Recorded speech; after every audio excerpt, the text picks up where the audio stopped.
A struggle for peace. True peace is not only the absence of conflict but the presence of justice.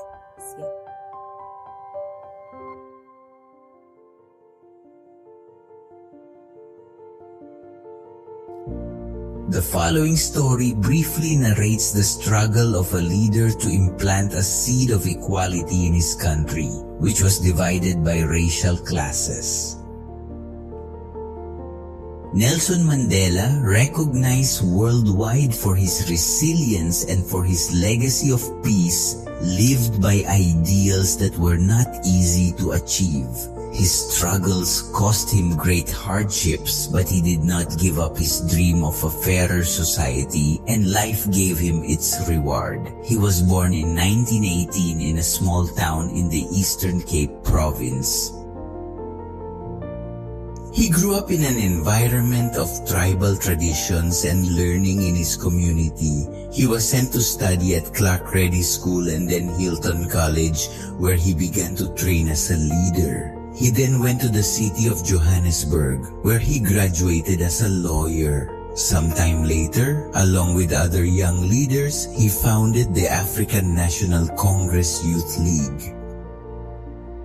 With the vision of achieving equality and freedom for the non-white peoples of South Africa, and it was there where he began to forge his political struggle most actively. In these times, the apartheid system was in force in South Africa. This system lasted from 1948 to 1990, which legalized black discrimination and oppression in his country. And nothing can encourage injustice and inequality more if the nation's own laws favor discrimination. In that hostile environment, Mandela stood out with his fight for equality among human beings. It started with peaceful protests against the apartheid system. However, the regime responded with violence, forcing armed resistance. In 1962, the leader was arrested and convicted of inciting a strike and leaving the country illegally.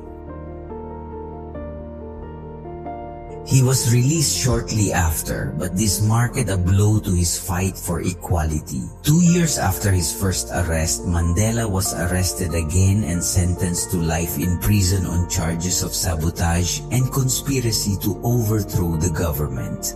This trial was historic, and Mandela, in defending himself, gave his famous speech. I fought white domination and I fought black domination. I have embraced the ideal of a democratic and free society in which all people live together in harmony and with equal opportunities. It is an ideal for which I hope to live and achieve, but if necessary, it is an ideal for which I am willing to die.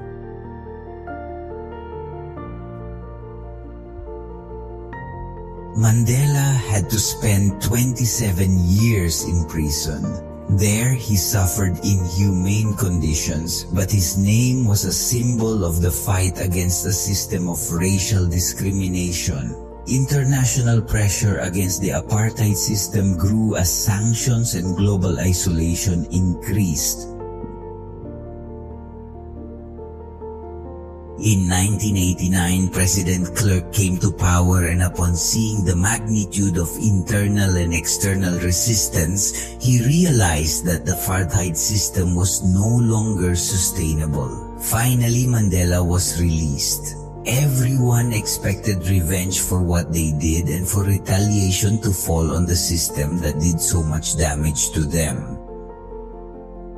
But it was precisely after his release that his fight against discrimination tipped the balance in his favor, which he failed to achieve with strikes, protests, marches, or armed force. He did it in the simplest way. Mandela opted for his attitude of reconciliation and desire for national unity. Mandela opted for a forgiving approach. He became a key figure in the negotiations for the abolition of Barday, and in 1994 he held his first democratic elections, and Mandela, age 76, was the country's first black president. He was later awarded the Nobel Peace Prize, and his name is a symbol of resilience and struggle.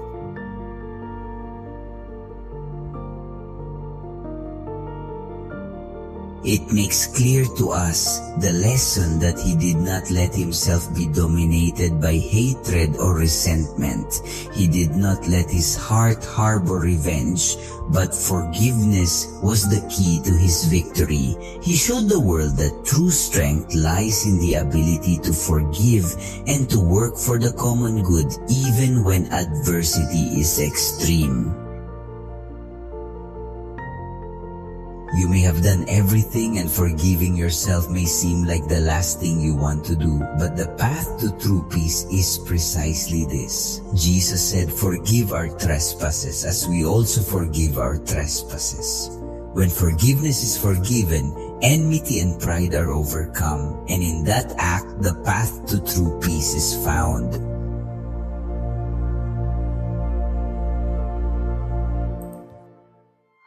Forgiveness fosters love and overcomes strife, solidifying the path to ultimate unity. Proverbs 7:9 underscores this wisdom.